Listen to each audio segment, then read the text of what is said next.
We give you all the glory. Have your way, Lord. Hallelujah. Have your way, Lord. Hallelujah. Have your way, Lord. Hallelujah.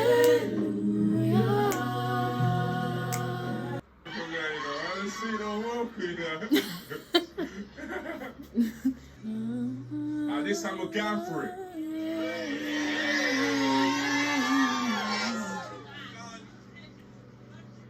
Lord, I've been broken. You're worthy. You fix me. I'm blinded by your grace. So, hey there. Hey guys, welcome back to my channel. My name is Sigoni, and most people call me Sig. They know me as Sig, and this is my channel. I'm not so sure what I'm gonna name it. I might name it Sig's Corner. I don't know. We'll see what I decide to name it. But yeah, this is my channel. Hashtag newbie to Booktube. Yeah, hey guys, I'm excited to join you guys, to join the Booktube community, and I thought I might start my first video with a book haul. Firstly with a book haul, and then I'm gonna do a so far review so far of Patsy, this book right here. That's what I'm gonna do first, well, after I do my book haul. But first, let's talk about the books that I got in quarantine. So yeah, the first book that I have in my hand is by the wonderful Michelle Alexander, and this book is called The New Jim Crow. And yeah, I came across this book after watching a video, and this book is really important because Black Lives Matter. Black lives always matter, and I think it's just really interesting. I think I read somewhere, don't quote me on this, I need to check this myself, but slavery technically isn't abolished in the US. It's technically legal if you have been incarcerated. So this is why I bought this book, because I wanted to go deeper into it and deeper into the history, and to just learn more, particularly after what has been happening with the Black Lives Matter and the killings, not just in the US, but of people of color, particularly Black people, all over the world.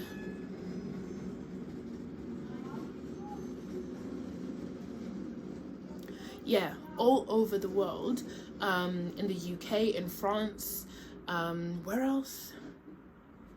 So I can think of right now. So I thought this would be a really interesting book to read.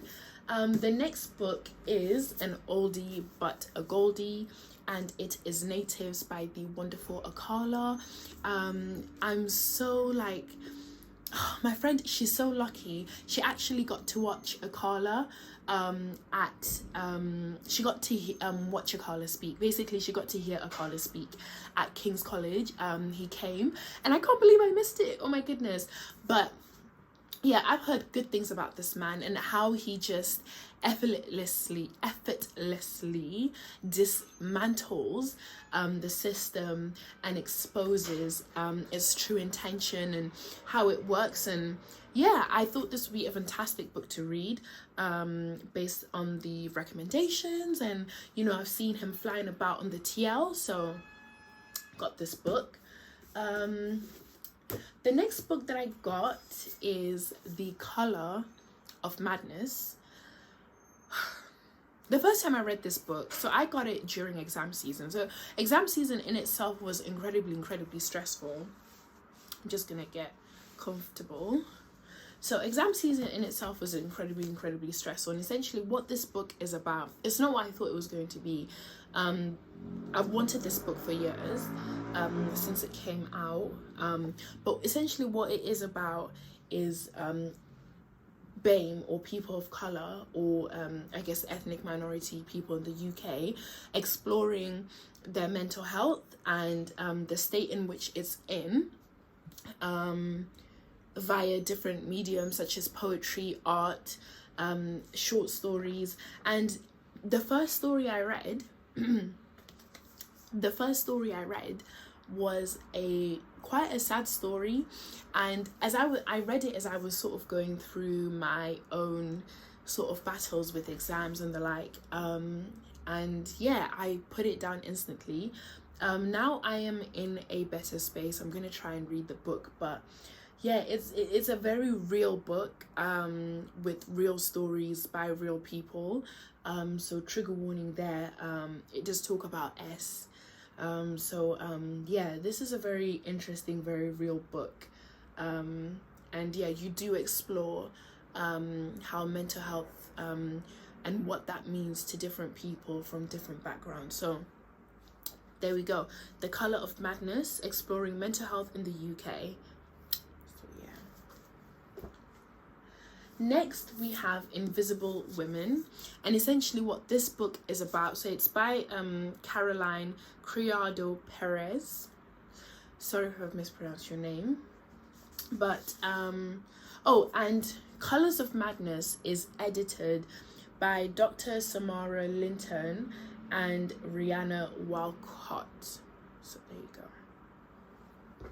The next book, yeah, is by Caroline, and essentially she talks about the gender data gap within society, within the world. So for example, so I have an iPhone 8 Plus, 8S Plus, and it's a very big phone. And for example, she talks about why that phone is big for my hands, but it is the ideal size for an average man's hands. She talks about why there are queues at the women's toilets, and this is because when planning happens, or when building planning takes place, they tend to divide the same amount of square foot per meter, or area between the men and the women, when actually in fact women need more, because number one, the types of toilets we use take more area. We tend to be with children. We tend to be the one responsible for shopping and running errands, or doing the groceries or whatever in the house.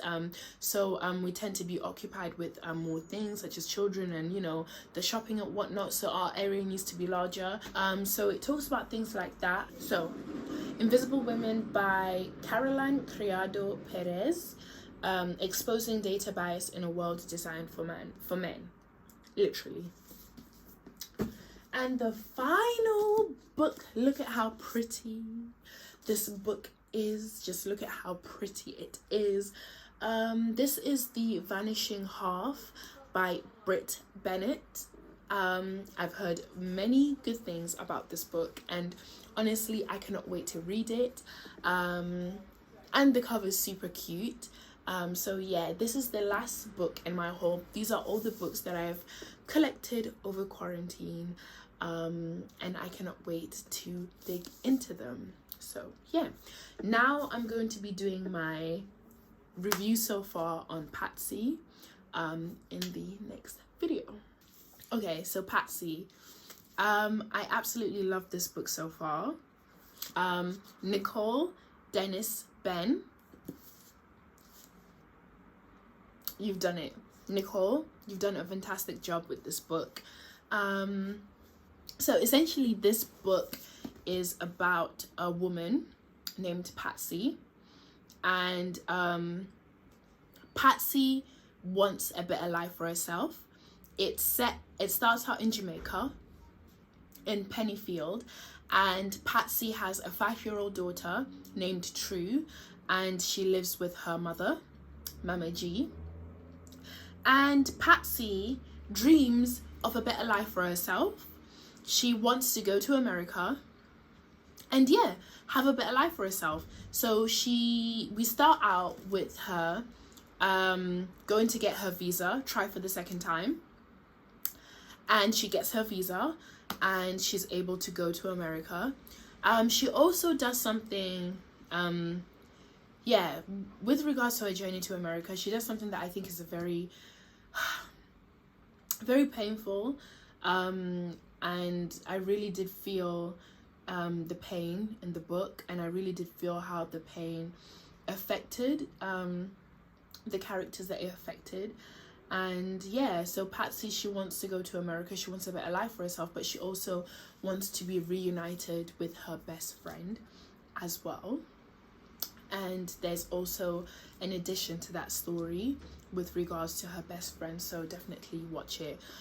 I suppose I can say it, her best friend is her lover.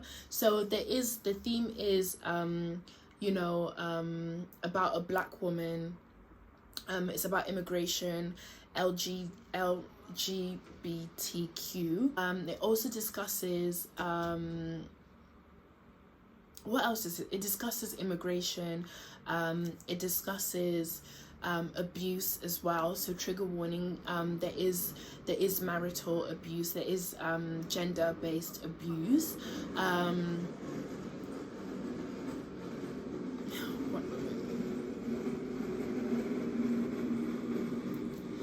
Yeah, and it's just been really interesting reading this story. It also discusses, so Patsy, it discusses relationships between mother and daughter, relationships between mother and daughter. This is a recurring theme.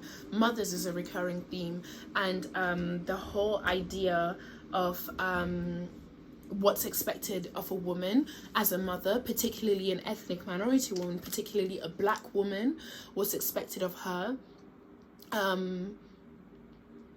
That's what it discusses. And the reason why I like this story is because I'm almost a graduate, and I'm the first in my family to go to university, and one thing that I did struggle with throughout my degree was fear and pressure, and obviously being the first, there's a lot of pressure on you, and I feel like I shied away from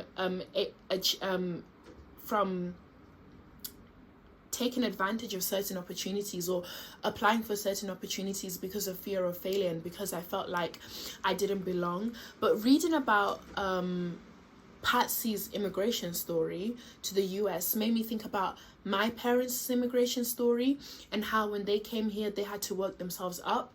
And I feel like as much as there is pressure, as much as there are pressures from racism, there are pressures from sexism, there are pressures from being an ethnic minority, of having to work hard, you have to juggle so many obstacles and so many barriers. And as much as it can really weigh down on you, I feel like what Patsy has taught me so far is to use that as ammunition to motivate yourself and to do the best that you can and just absolutely smash it. My parents came to this country and struggled so I wouldn't have to. Do you know what I mean? And I feel like this is what the story is about so far. One of the things that it's about so far.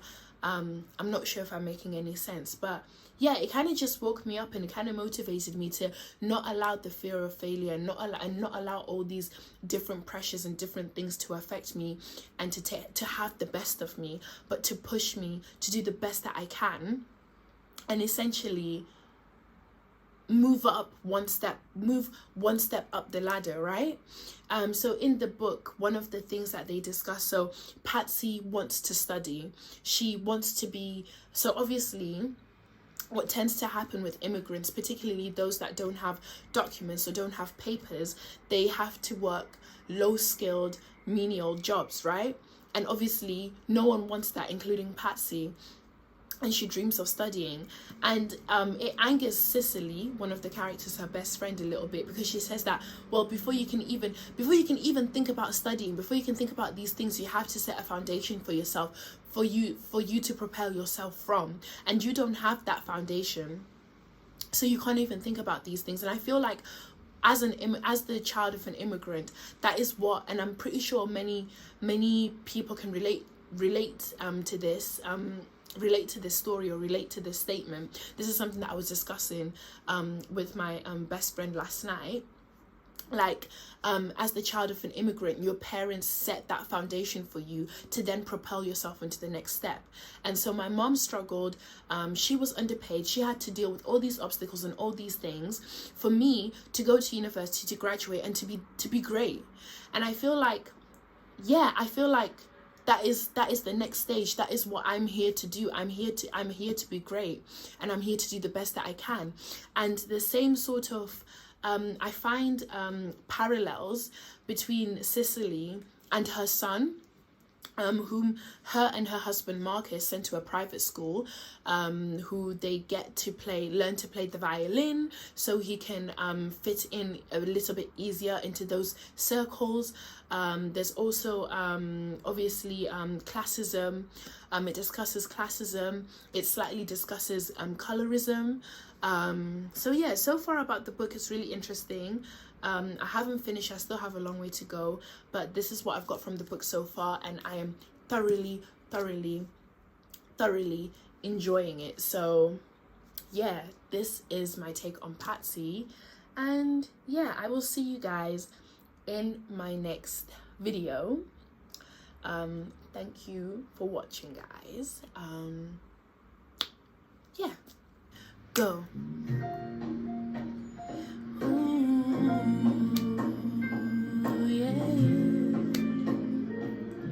We give you all the honor.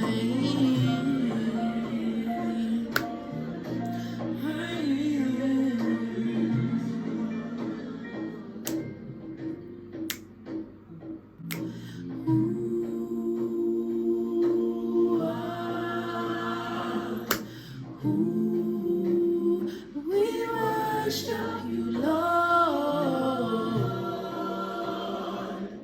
We give you all the glory and the honor, Lord. Yeah. We worship the King. Oh, my heart, oh, my soul, I sing praises to the King. All the praise, we worship the King. Oh, my heart, oh, my soul, I sing praises to the King. All the glory, all the praise, we worship the King. All my heart, I sing praises to the King. All the glory, all the praise, we worship the King.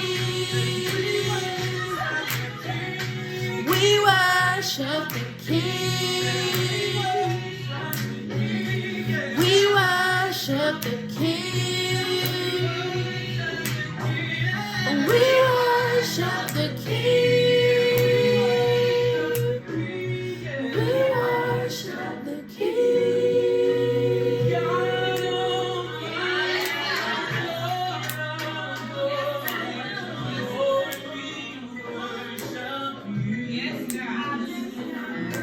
God Almighty,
and all my heart I sing praises to